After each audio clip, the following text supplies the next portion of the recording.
Hello student, मैं रमाकांत स्वागत करता हूं आज की इस वीडियो में, जिसमें हम लोग क्लास 10th का मैथ क्वेश्चन पेपर सॉल्व करने वाले हैं। फिर बच्चों, शुरुआत में आपका यहां पर निर्देश दिया होगा जिसको आपको पढ़ना होता है। ठीक है, मैंने आपको पढ़ करके बहुत बार बताया है।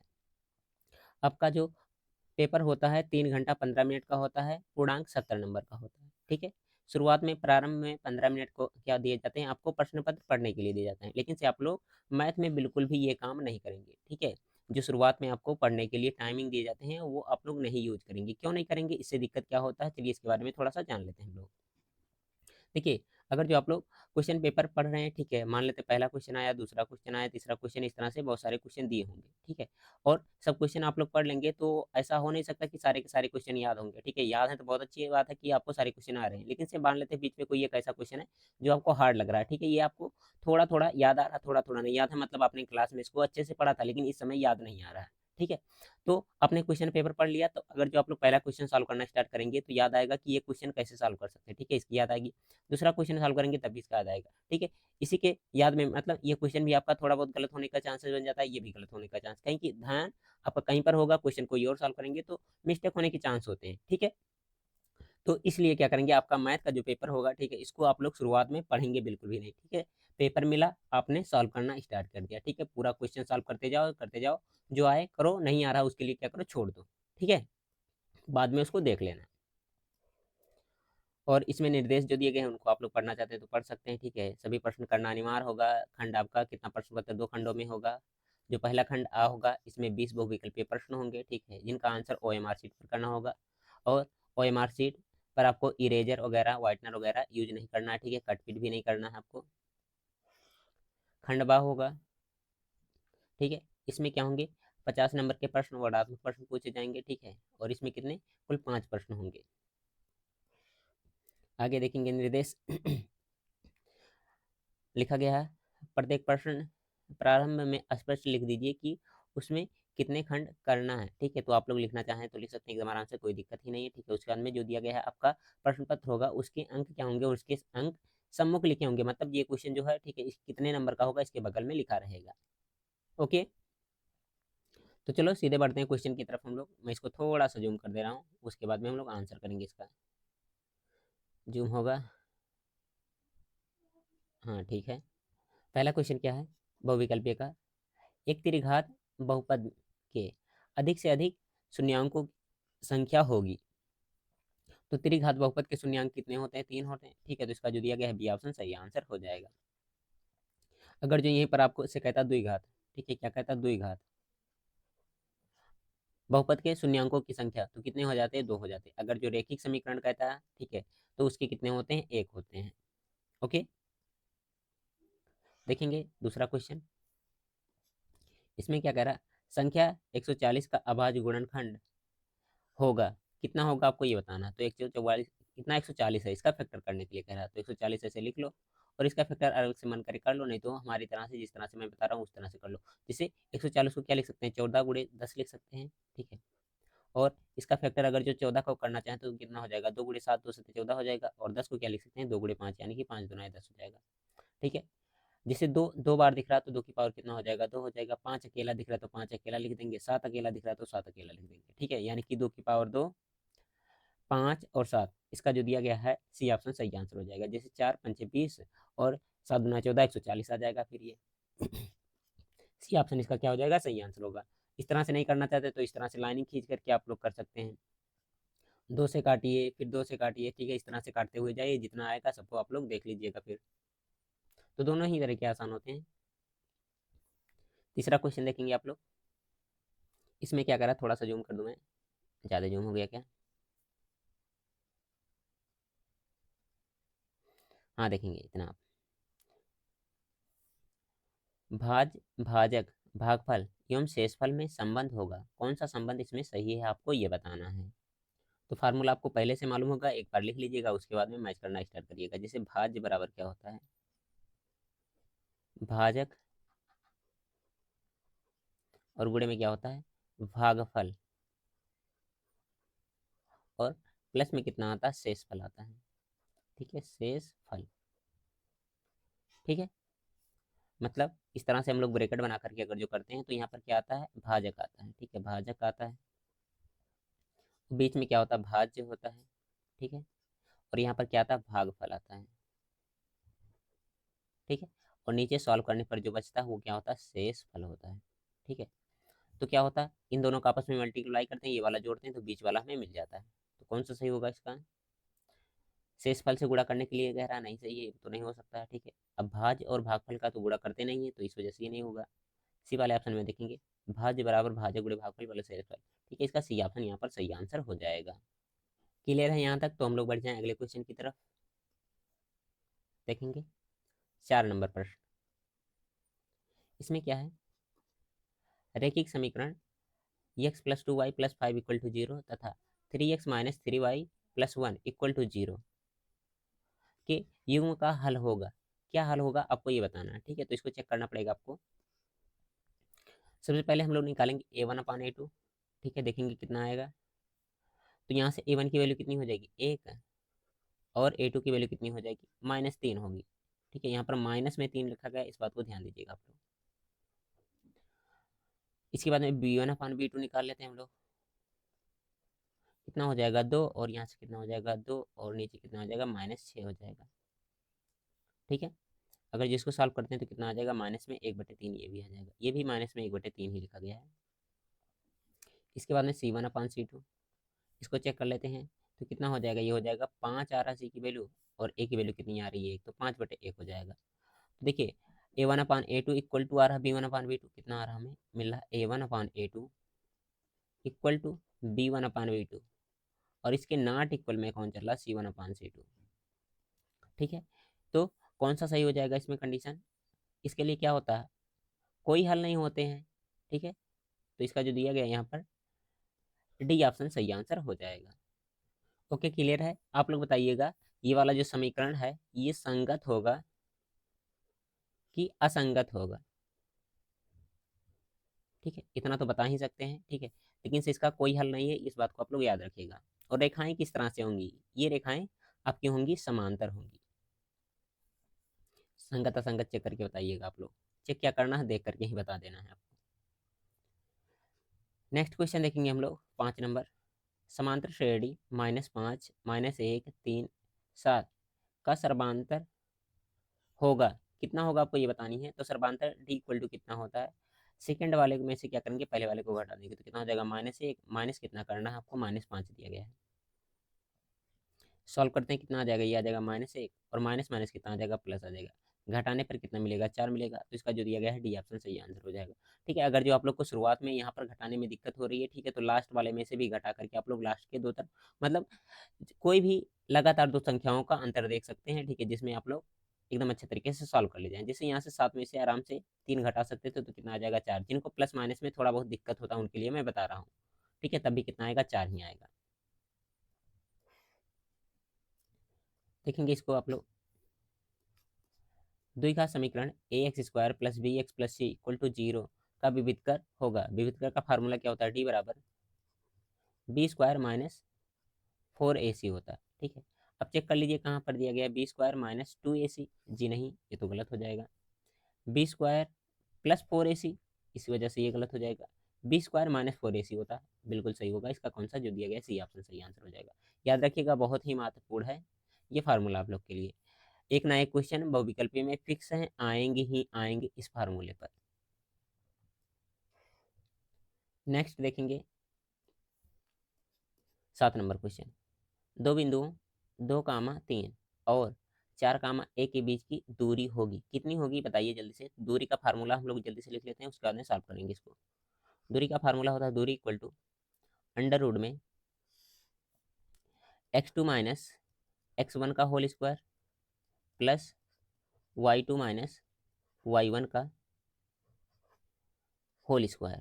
ठीक है, तो यहाँ से सबको एक बार मान लीजिए, जैसे इसको मान लेते हैं हम लोग x1 y1 x2 y2। ठीक है, तो पहली बार कितना हो जाएगा, रूट में चलेगा ये। x2 की वैल्यू कितनी है, 4, तो यहाँ से रखेंगे 4, माइनस में x1 की वैल्यू कितनी है, 2, तो यहाँ रखेंगे 2। इसका स्क्वायर हो जाएगा, प्लस y2 की वैल्यू कितनी है, 1 है, माइनस में कितना हो जाएगा, 3 हो जाएगा यहाँ पर। इसका स्क्वायर हो जाएगा। 4 में से 2 घटाएंगे कितना आएगा 2, और 2 का स्क्वायर कितना मिल जाएगा, फिर से मिल जाएगा 4, प्लस -3 और 1 को सॉल्व करेंगे तो माइनस में 2 आएगा, माइनस का स्क्वायर प्लस होगा और 2 का स्क्वायर कितना हो जाएगा 4 हो जाएगा। कहने का मतलब कितना होगा, 4 4 जोड़ेंगे तो कितना आ जाएगा, ये आ जाएगा अंडर रूट में 8, और 8 को अंडर रूट से बाहर निकालेंगे तो कितना आ जाएगा, ये आ जाएगा 2 अंडर रूट 2। तो सही कौन सा होगा, इसका जो दिया गया है बी ऑप्शन यहाँ पर सही आंसर हो जाएगा। 8 नंबर प्रश्न देखेंगे आप लोग। इसमें क्या कह रहा है, यदि द्विघात समीकरण 3x² minus 12x plus m equal to 0 के मूल बराबर है तो यम का मान होगा कितना होगा, बताएंगे आप लोग जल्दी से। तो देखिए इस तरह के क्वेश्चन को कैसे सॉल्व करते हैं हम लोग, विविध कर वाले फार्मूले पर ही सॉल्व कर लेते हैं। जब भी मूल बराबर कहता है तो डी की वैल्यू कितनी होती है, 0 के बराबर हो जाती है, ठीक है। और डी का फार्मूला क्या होता है, b² minus 4ac equal to कितना हो जाएगा, 0 हो जाएगा। बी की वैल्यू यहाँ से उठाकर रखो, बी की जगह पर कितना हो जाएगा, यहाँ से रखेंगे -12, ठीक है, और इसका स्क्वायर हो जाएगा माइनस में 4, ए की जगह पर कितना होगा 3, और सी की जगह पर कितना होने वाला है, एम होने वाला है। कौन ए कौन बी कौन सी होता है जानना है तो देखिए शुरुआत में ए होता है, इसके बाद में बी, इसके बाद में क्या आएगा, सी आएगा, ठीक है। साइन इसके साथ में लेकर चलते हैं, प्लस माइनस जो कुछ भी चलता है, इक्वल टू 0। 12 बराबर कितना हो जाएगा, 144 हो जाएगा, और माइनस वाला उधर लेकर जाते हैं तो प्लस में हो जाएगा, और 4 कितना हो जाएगा, 12 एम हो जाएगा। एम बराबर कितना आ जाएगा, फिर एम इक्वल टू आ जाएगा 144, और बटे में कितना हो जाएगा, 12 हो जाएगा। सॉल्व करेंगे तो एम बराबर कितना आ जाएगा, 12 आ जाएगा, 12 बराबर हम 144 होता है, ठीक है। तो इसका जो दिया गया है डी ऑप्शन सही आंसर हो जाएगा। 9th नंबर क्वेश्चन है आपका। इसमें क्या कह रहा है, एक समबाहु त्रिभुज एबीसी की भुजा 2a है तो उसके प्रत्येक शीर्षलंब की लंबाई होगी कितनी होगी, आपको यही बतानी है। तो जल्दी से हम लोग बना लेते हैं सबसे पहले समबाहु त्रिभुज, ठीक है। कलर कोई दूसरा कर दूं और इसको थोड़ा सा मैं पतला करते रहूं। ये हो गया क्या, त्रिभुज हो गया, इसका नाम लिख दो ए बी सी, ठीक है। इसका शीर्षलंब भी बनाना है तो शीर्षलंब कहाँ से बन जाएगा, ये हो जाएगा इसका शीर्ष, हो यहाँ से इस पर हम डालेंगे परपेंडिकुलर यानी कि लंब, यहाँ पर 90 डिग्री का एंगल बनेगा ये, ठीक है। अब इसकी प्रत्येक भुजाएं कितनी है, 2a है, ठीक है, ये भी कितना है, 2a है। देखिए शीर्षलंब जो होता है समबाहु त्रिभुज को क्या करता है, बाइसेक्ट यानी कि बराबर पार्टों में डिवाइड करता है, इसको मान लेते हैं डी वाला पॉइंट। तो ये पूरा 2a है तो ये कितना हो जाएगा, ए हो जाएगा, ये भी ए हो जाएगा, ठीक है। अब आपको क्या निकालना है, शीर्षलंब मतलब एडी की लेंथ निकालनी है, तो पाइथागोरस प्रमेय लगा करके आराम से निकाल सकते हैं। इसको मैं थोड़ा सा ऊपर कर दे रहा हूँ। पाइथागोरस प्रमेय में क्या लगाएंगे हम लोग, हमें निकालना है लंब की वैल्यू, ठीक है। तो लंब क्या है, एडी इक्वल टू हो जाएगा अंडर रूट में कांड स्क्वायर माइनस आधार स्क्वायर, कांड कितना दिया गया है 2a, तो यहाँ पर रखेंगे 2a का स्क्वायर, और माइनस में आधार यानी कि a का स्क्वायर।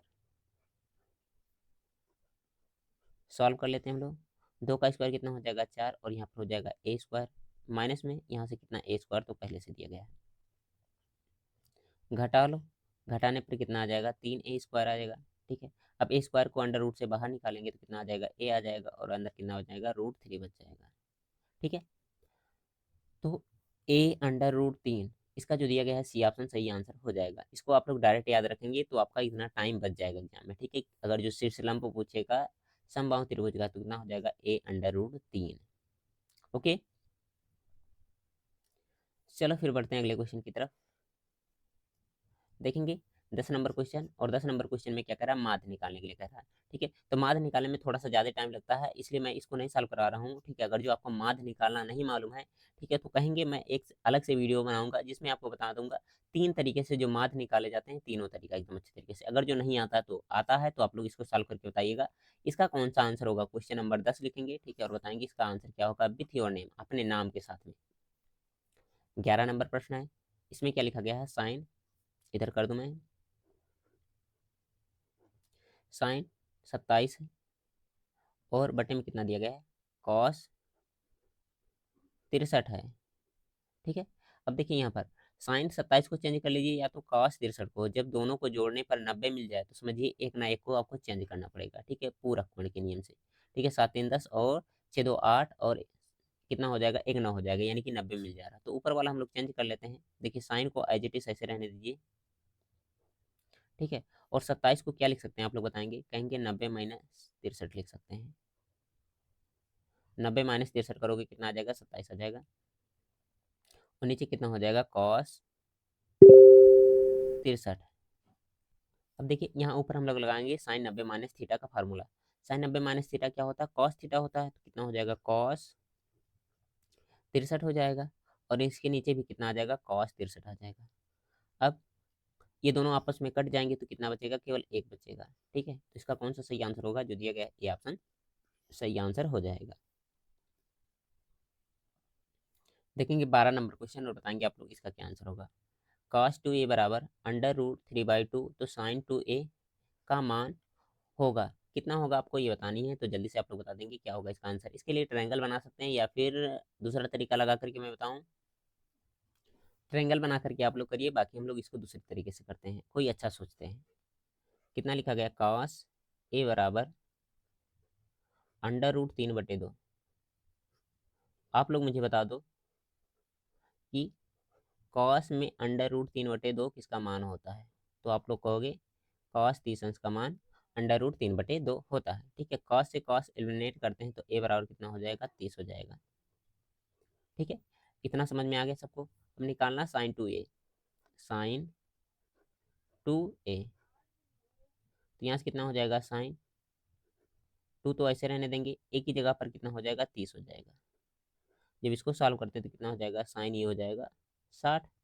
और साइन 60 अंश का मान कितना होता है, ये होता है √3/2 होता है। तो इसका कौन सा जो दिया गया है, डी ऑप्शन सही आंसर हो जाएगा।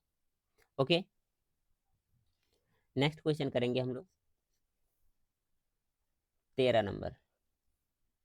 बहुत ही सुंदर सा क्वेश्चन है।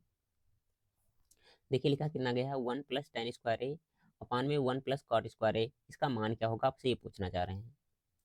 तो इसको सॉल्व करने के लिए 2-3 तरीके हैं। फिलहाल मैं लगाऊंगा आपका जो सबसे आसान तरीका लगता है। जब भी क्वेश्चन कुछ ना समझ में आए, सबको साइन कास्ट में क्या करते हैं हम लोग, चेंज कर लेते हैं। तो 1 प्लस ऐसे रहने दो, tan थीटा को क्या लिख सकते हैं, इसको लिख सकते हैं हम लोग साइन अपान कॉस। तो स्क्वायर है तो कितना हो जाएगा, साइन स्क्वायर ए। और नीचे कितना हो जाएगा, कॉस स्क्वायर ए, ठीक है। और इसके बटे में कितना आ जाएगा, 1 प्लस कॉट को क्या लिख सकते हैं, कॉस बाई साइन लिखते हैं, यानी कि कॉस स्क्वायर ए। और बटे में कितना हो जाएगा, साइन ए हो जाएगा ये, ठीक है। थोड़ा सा इधर में सॉल्व कर दे रहा हूँ। तो कितना होगा, इसका गुणा इसमें होगा तो कितना हो जाएगा, कॉस स्क्वायर ए प्लस साइन स्क्वायर ए। और इसके बटे में कितना चल रहा है, कॉस स्क्वायर ए। बटे में यहाँ से कितना हो जाएगा, ये स्क्वायर है, साइन स्क्वायर ए प्लस में कितना, कॉस स्क्वायर ए। और इसके बटे में कितना, साइन स्क्वायर ए, ठीक है। मैंने छोटा छोटा लिख दिया है, अगर जो आपको दिख ना रहा हो तो मैं इसको थोड़ा सा बड़ा भी कर सकता हूँ, हो जाएगा बड़ा, कोई दिक्कत नहीं है। इतना चलेगा ना सबको, दिख भी रहा हो एकदम एकदम अच्छे तरीके से, कोई दिक्कत नहीं है। अब यहाँ से देखिए sine square theta plus cos square theta बराबर 1 होता है, तो ऊपर वाला ये वाला टर्म कितना हो जाएगा, 1 हो जाएगा। और ये वाला भी टर्म 1 हो जाएगा। कहने का मतलब कितना आ जाएगा, ये आ जाएगा 1/cos स्क्वायर ए, ठीक है। और ये बगल में जाएगा तो उल्टा होकर के कितना हो जाएगा, साइन स्क्वायर ए। और इसके बटे में कितना आ जाएगा, 1 आ जाएगा। तो यहाँ से जब सॉल्व करते हैं तो कितना हो जाएगा, ये हो जाएगा tan स्क्वायर ए और बटे, ठीक है, डायरेक्ट tan स्क्वायर ए हो जाएगा। ये tan स्क्वायर ए दिया गया है डी वाले ऑप्शन में, तो इस क्वेश्चन का डी ऑप्शन सही आंसर हो जाएगा। ओके, बढ़ेंगे हम लोग अगले क्वेश्चन की तरफ। 14 नंबर क्वेश्चन है।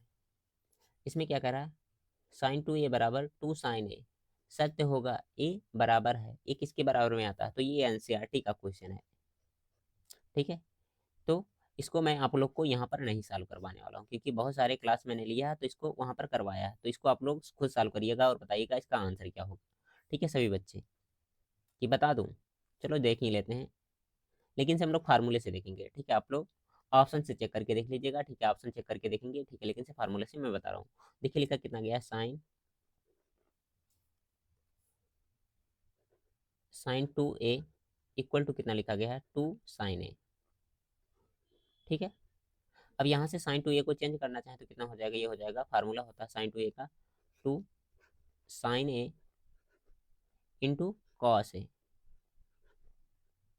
इक्वल टू यहाँ से कितना हो जाएगा, टू साइन ए। ठीक है। अब यहाँ से क्या हो सकता है, टू से टू कट जाएगा, साइन से साइन कट जाएगा। ठीक है, बचेगा कितना, कॉस ए इक्वल टू कितना हो जाएगा, यहाँ से हो जाएगा वन। अब कॉस में वन किसकी वैल्यू होती है, तो आप लोग क्या कहेंगे, कॉस जीरो का मान कितना होता है, एक होता है। ठीक है, तो कॉस से कॉस एलिमिनेट कर सकते हैं, तो ए इक्वल टू कितना हो जाएगा, जीरो हो जाएगा। ये ऑप्शन इसका सही आंसर होगा। बाई ऑप्शन भी कर लीजिएगा तब भी वही आएगा। इसके बाद में 15 नंबर क्वेश्चन है, 22 सेंटीमीटर परिधि वाले एक वृत्त के चतुर्थांश का क्षेत्रफल होगा। चतुर्थांश में देखिए वृत्त का 4 भाग में से एक भाग आता है। ठीक है, तो उसमें थीटा कितना हो जाता है, 90 डिग्री का हो जाता है। ठीक है, तो चतुर्थांश एक होगा, त्रिज्यखंड होगा, त्रिज्यखंड का सूत्र क्या होता है, थीटा बटे 360 पाई आर स्क्वायर। थीटा की वैल्यू कितनी होगी यहाँ पर, 90 और बटे में 360 गुणे पाई का मान रख लीजिए 22/7। ठीक है, और आर का मान कितना होगा, आर का मान तो दिया नहीं गया, यहाँ तो परिधि दिया गया 22 सेंटीमीटर, तो रेडियस पहले निकालना पड़ेगा। ठीक है, परिधि का फार्मूला क्या होता है, 2 पाई आर, और ये किसके बराबर हो जाएगा, 22 के बराबर हो जाएगा। ठीक है, यहाँ से आर की वैल्यू निकालेंगे तो आर इक्वल टू कितना हो जाएगा, 22, और इसके बटे में कितना आ जाएगा, पाई आ जाएगा, तो पाई का मान कितना हो जाएगा, 22, ऊपर चला जाएगा 7। ठीक है, और दो इसके नीचे ही रहेगा यहाँ पर। ठीक है, इसको इससे काट दीजिए, ये इससे कटेगा। ठीक है, बाकी ये हो जाएगा 7/2, ये वाला 7 नहीं कटा है। ठीक है, समझना होगा तो यहाँ से भी समझ सकते हैं आप लोग, 22/7 यहाँ से आएगा तो 7 ऊपर चला जाएगा, 22 नीचे हो जाएगा, दो भी कितना आ जाएगा, नीचे आ जाएगा। त्रिज्या कितना आ गया, 7/2, तो यहाँ पर रखेंगे 7 और बटे में कितना हो जाएगा, 2 हो जाएगा। 7 से 7 कटेगा, 2 से काटेंगे 11 बार में ये कट जाएगा, एक जीरो से एक जीरो कटेगा, 9 चौका कितना हो जाएगा, 36, 4 हो जाएगा यहाँ पर। ठीक है, बच कौन रहा है, ऊपर से केवल 11 बच रहा है। ठीक है, और नीचे से केवल कितना, 4 बच रहा है। कुछ गलत हो रहा है क्या इसमें, एक बार चेक करेंगे आप लोग। फार्मूले में आर स्क्वायर होता तो यहाँ पर कितना हो जाएगा, 7/2, एक बार और लिखा जाएगा, तो यहाँ पर होगा 7/2। सॉल्व करेंगे तो कितना आ जाएगा, ये आ जाएगा 77, और बटे में कितना आ जाएगा, 8 आ जाएगा। फिर सही कौन सा होगा, इसका सी ऑप्शन सही आंसर हो जाएगा। ध्यान दीजिएगा, यहाँ पर पाई आर स्क्वायर होता है, छोटा सा मिस्टेक था।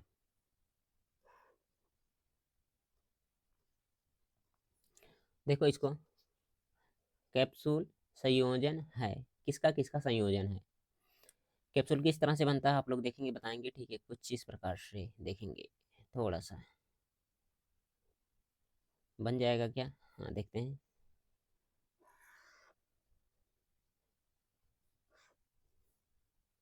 और ऊपर क्या होते हैं, दो छोटे छोटे सर्कल होते हैं, मिला जुला कर वैसे समझ लो, बनेगा नहीं शायद इसमें। तो इसमें एक बेलन होता है और ऊपर क्या होते हैं, दो अर्धगोले होते हैं। ठीक है, तो इसका बी ऑप्शन यहाँ पर सही आंसर होगा। ओके, आगे देखेंगे अगला क्वेश्चन आप लोग, 17 नंबर क्वेश्चन, यदि कुछ आंकड़ों के माध्य तथा बहुलक क्रमशः दिए गए हैं, ठीक है, तो उनका माध्य कितना होगा। तो बहुलक का आपको फार्मूला याद होना चाहिए। ठीक है, याद रखिएगा, बहुलक का फार्मूला बहुत ही महत्वपूर्ण है ये, इससे भी क्वेश्चन आपका मिलेगा ही मिलेगा एक क्वेश्चन एग्जाम में। बहुलक बराबर होता है 3 माध्यक माइनस 2 माध्य। ठीक है, अब बहुलक कितना दिया गया इसका, ठीक है, शुरुआत में माध्य दिया गया है और बहुलक लास्ट में दिया गया, तो बहुलक कितना हो जाएगा, 35 इक्वल टू 3 माध्य कितना होगा, निकालना है, माइनस में 2 माध्य कितना हो जाएगा, 32 हो जाएगा यहाँ पर। 35 एज इट इज ऐसे रहने दो। ठीक है, इक्वल टू कितना हो जाएगा, 3x माइनस इनका गुणा होगा तो कितना हो जाएगा, 3 दूना 6, 2 दूना 4, 64 हो जाएगा। माइनस वाला इधर आकर के प्लस हो जाएगा, यानी कि 35 और प्लस में 64 इक्वल टू 3x। तो 3x इक्वल टू कितना हो जाएगा, ऐड कर लो इनको, कितना आ जाएगा, ये 5 4 9 और 6 3 9 यानी कि 99। तो x बराबर कितना आ जाएगा, 99/3। जब सॉल्व करते हैं इसको तो कितना आ जाएगा, ये आ जाएगा 3 त्रिका 9, 3 त्रिका 9, 33 का डी ऑप्शन फिर सही आंसर हो जाएगा यहाँ पर। आगे बढ़ेंगे अगले क्वेश्चन की तरफ हम लोग। 18 नंबर क्वेश्चन, इसमें कह रहा है निम्नलिखित बारंबारता सारणी का बहुलक वर्ग होगा। बहुलक वर्ग कौन सा होगा? 8 यहाँ पर दिया गया है, 7 दिया गया है, 18 दिया गया, 19। ठीक है, 19 ज्यादा है तो ये होगा बहुलक वर्ग कौन सा हो जाएगा? 15 20। 15 20 बी वाला ऑप्शन इसका सही आंसर हो जाएगा। फिर आगे 19 नंबर क्वेश्चन आएगा, इसको देखेंगे और बताएंगे इसका क्या आंसर होगा। कह रहा दो पासे को एक साथ उछालने पर दोनों पासों पर प्राप्त संख्याओं का योगफल 22 होने की प्रायिकता होगी। मतलब पासा फेंकते हैं, ठीक है, तो उसमें कंडीशन आती है। ठीक है, अब दोनों को जोड़ जाए, ठीक है, 2 बार फेंका जा रहा है, ठीक है, तो जोड़ने पर 10 होने की कंडीशन कौन कौन सी हो सकती है ये आपको बताना है, उसकी प्रायिकता भी निकालनी है। तो देखिए कंडीशन तो बहुत सारे होते हैं लेकिन हमें 10 प्राप्त करना है। ठीक है, तो 6 और 4 अगर जो मिलता है तो 10 आ जाएगा। ठीक है, या फिर पहले वाले पर 6 दूसरे वाले पर 4 मिल जाए तो भी 10 हो सकता है। और एक कंडीशन कौन सा हो सकता है? 5 और 5 वाला, 10 हो जाएगा। इसके अलावा और कोई कंडीशन होगा नहीं, क्योंकि पासे पर 1 से 6 तक नंबर होते हैं। ठीक है, और आप लोग पासा बना करके, ठीक है, चार्ट बनाकर देखे होंगे कभी, तो पता भी चलता होगा। लास्ट में यहाँ पर जो आता है एक 6 6 5 5 6 नहीं 4 6 और कितना होता है यहाँ पर होता है 5 5 और यहाँ पर 1 होता है। ठीक है, तो 3 ही कंडीशन होते हैं और टोटल कितने आते हैं? 36 आते हैं। तो इसकी प्रायिकता कितना हो जाएगा? 3/36 हो जाएगा। जब इसको सॉल्व करेंगे तो कितना आ जाएगा? 1/12 आ जाएगा। 12 3 36 होता है। ए ऑप्शन इसका सही आंसर फिर हो जाएगा। ओके, आगे 20 नंबर क्वेश्चन है, एक पासे को एक बार फेंकने पर, ठीक है, सम संख्या प्राप्त होने की प्रायिकता होगी। देखिए पासा फेंकेंगे तो आ सकता है 1, 2 भी आ सकता है, 3 भी आ सकता है, 4 भी आ सकता है, 5 भी आ सकता है, 6 भी आ सकता है। ठीक है, अब इसमें से सम कौन सी है? एक तो ये हो जाएगा सम, दूसरा ये और तीसरा ये। 3 संख्याएं सम हो सकती हैं। ठीक है, और टोटल कितनी है? 6 संख्याएं, तो 3/6। जब इसको सॉल्व करेंगे तो कितना आएगा? 1/2। तो इसका कौन सा जो दिया गया है सी ऑप्शन यहाँ पर सही आंसर हो जाएगा। ओके, तो यहाँ पर 20 बहुविकल्पीय क्वेश्चन आपके कंप्लीट हुए। आपको इसमें से कितने क्वेश्चन आ रहे हैं एक बार कमेंट बॉक्स में बताइए। ठीक है, बाकी बढ़ते हैं हम लोग अगले क्वेश्चन की तरफ। खंडबा, खंडबा में आपको वर्णात्मक प्रश्न देखने को मिलेंगे। इसमें क्या है? 21 नंबर जो प्रश्न दिया गया, इसमें से सभी भाग हल करने हैं। ठीक है, सभी भाग हल करने में कितने? 6 क्वेश्चन आपको देखने को मिलेंगे। ठीक है, सभी क्वेश्चन कितने? 2-2 नंबर का होगा। जैसे देखेंगे पहला क्वेश्चन, एक घन का आयतन दिया गया है, ठीक है, इतना सेंटीमीटर क्यूब, तो इसके प्रत्येक भुजा ज्ञात कीजिए। इस तरह का क्वेश्चन मैंने आपको करवाया है। ठीक है, तो आप लोग नहीं किए तो जाकर के कर लीजिएगा। ठीक है, अगर जो इनमें से कोई क्वेश्चन नहीं आएगा तो पूछते रहिएगा आप लोग। खा वाला क्वेश्चन कह रहा है ये द्विघात समीकरण x² + 3x - p = 0 का एक मूल 2 हो तो p का मान ज्ञात कीजिए। तीसरा क्वेश्चन है यदि cos थीटा बराबर 15/17 तो sin थीटा का मान होगा। ठीक है, कितना होगा आपको ये बताना, मान ज्ञात कीजिए। इसके बाद में निम्नलिखित बारंबारता सारणी का माध्य ज्ञात कीजिए। यहाँ पर सारणी दिया गया है। 5 नंबर अंगा वाला क्वेश्चन दिया गया, बिंदुओं -3, 10 और 5, 4 को मिलाने वाली रेखाखंड के मध्य बिंदु के निर्देशांक की ज्ञात कीजिए। मध्य बिंदु का निर्देशांक क्या होता है? x1 + x2/2, x1 + x2 / 2, y1 + y2 और /2। ठीक है, ये वाला फार्मूले पर रखेंगे, आराम से आंसर मिल जाएगा आपको। क्या वाला कह रहा है यदि बिंदुओं -1, -3 तथा यक्स, 9 के बीच की दूरी 13 मात्रक है तो यक्स का मान ज्ञात कीजिए। ठीक है, 2 नंबर का यह है, दूरी वाले फार्मूले पर रखेंगे, आराम से आंसर आ जाएगा और बहुत ही महत्वपूर्ण ये क्वेश्चन है आपको। ठीक है, 22 नंबर प्रश्न देखेंगे, कह रहा किन्हीं 5 भागों को हल कीजिए। अब 6 क्वेश्चन देखने को मिलेंगे, उनमें से क्या करना होगा? केवल 5 ही क्वेश्चन करने होंगे। ऊपर जो 6 क्वेश्चन था इसमें से 6 में से 6 करना था, लेकिन इधर क्या 5 ही करना है। पहला क्वेश्चन, ऐसे क्रमागत विषम संख्याओं का पूर्णांक ज्ञात कीजिए जिनके वर्गों का योगफल कितना हो? 290 हो। आई थिंक ये एनसीईआरटी का ही क्वेश्चन है। आगे सिद्ध कीजिए कि दो संकेंद्रीय वृत्त में बड़े वृत्त की जीवा छोटे वृत्त को स्पर्श करती है और स्पर्श बिंदु पर समद्विभाजित होती है। आगे है चित्र में, ठीक है, ये चित्र दिया गया है। ठीक है, इसमें दिया गया है एल एम समांतर है सी बी के, LM समांतर है BC, मतलब ये दोनों लाइनें जो दिख रही हैं आपको, ठीक है, ये दोनों क्या समांतर है। उसके बाद LN समांतर है CD के, LN यहाँ पर है और CD यहाँ पर, ये दोनों समांतर है। सिद्ध कीजिए कि AM अपान MB, मतलब इसका अनुपात इसके साथ में लिया जा रहा है, AN अपान कितना होगा, ND होगा। तो बहुत ही आसान सा है, 4 नंबर का क्वेश्चन आप लोग कर सकते हैं। और शायद ये क्वेश्चन मैंने कराया है, ठीक है, आप लोग ढूंढेंगे तो आपको सेम थंबनेल पर भी लगा हुआ होगा ये क्वेश्चन, और लिखा होगा कि ये क्वेश्चन आपको सॉल्व कराया गया है, ठीक है। बहुत ही अच्छा 4 नंबर का क्वेश्चन है ये। घा वाला क्वेश्चन कह रहा है द्विघात समीकरण दिया गया है, x² + 7x + 10 के शून्यांक ज्ञात कीजिए और शून्यांकों तथा गुणांकों के बीच संबंध की सत्यता की जांच कीजिए। 4 नंबर का प्रश्न है, दूसरे चैप्टर द्विघात बहुपद है जो, ठीक है, उस वाले चैप्टर से है ये क्वेश्चन। आगे इसको देखेंगे, कह रहा है निम्नलिखित बारंबारता सारणी के माध्य ज्ञात कीजिए, ठीक है, माध्य ज्ञात करना है, ठीक है। 5 क्वेश्चन ये हो गए। छठा क्वेश्चन ये क्या है, प्रायिकता से क्वेश्चन है। इसके बाद में लॉन्ग क्वेश्चन आ गए आपके जो दिए गए हैं 6 नंबर वाले क्वेश्चन, ठीक है, 23 नंबर क्वेश्चन, ठीक है। ये 2 क्वेश्चन दिए गए हैं, दोनों में से कोई एक ही क्वेश्चन करना है, तो आप लोग को जो भी आसान लगेगा कर सकते हैं, कोई दिक्कत नहीं है इसमें से। और जो क्वेश्चन नहीं आएगा आप लोग कहिएगा, अलग से सॉल्व करवा दिया जाएगा। ये टेक्नोमेट्री का क्वेश्चन, एप्लीकेशन ऑफ टेक्नोमेट्री, ठीक है, तो वहाँ से ये दोनों क्वेश्चन दिए गए हैं, उनमें से कोई एक ही करना है। और इसके बाद लास्ट क्वेश्चन आपका जो दिया गया है पृष्ठीय क्षेत्रफल और आयतन वाले चैप्टर से, ठीक है। ये क्वेश्चन भी एनसीईआरटी का आज इट इज सेम क्वेश्चन ये है आई थिंक, ठीक है, तो इसको भी आप कर सकते हैं। इसके नीचे अथवा में क्वेश्चन दिया गया है लट्टू वाला, ठीक है, ये एनसीईआरटी का एग्जाम्पल है, तो इसको भी आप लोग कर सकते हैं, ठीक है। नहीं आएगा इनमें से कोई भी क्वेश्चन तो कहिएगा, मैं अलग से इनको सॉल्व करवा दूंगा, ठीक है, ओके। तो आज की इस क्लास में बस इतना ही रहने देते हैं।